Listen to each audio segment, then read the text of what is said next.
उत्कल दिवस समस्त को मोर अनेक अनेक शुभेच्छा और अभिनंदन।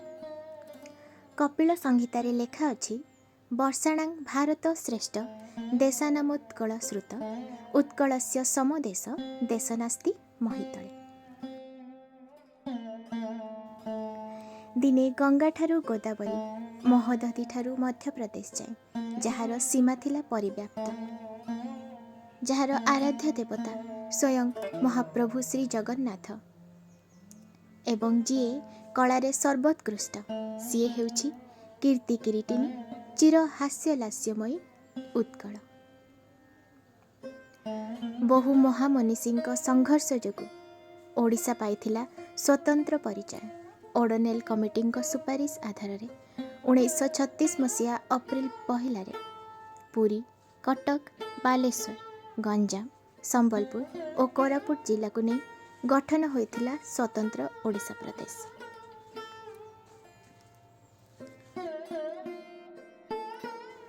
इति मध्यरे ओडिशा 88 वर्षरे पाद थापिछि। ओडिया भाषा देशर षष्ठतम शास्त्रीय भाषा रूपे मान्यता पाइछि। ओडिया लोक निजर साहस, प्रतिभा और दक्षता बलरे विश्ववासी को चकित करिछन्ति।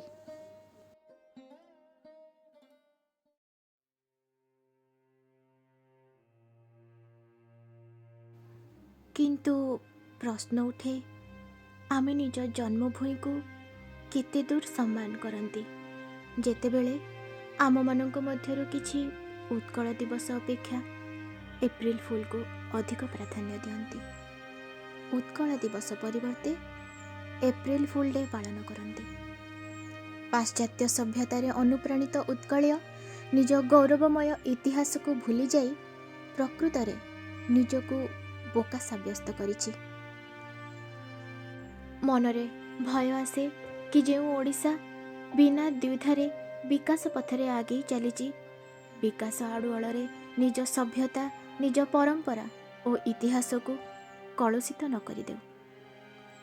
महाप्रभु करंतु एही भय गोटे भ्रांत धारणा रूपे प्रमाणित हेउ। वंदे उत्कल जननी।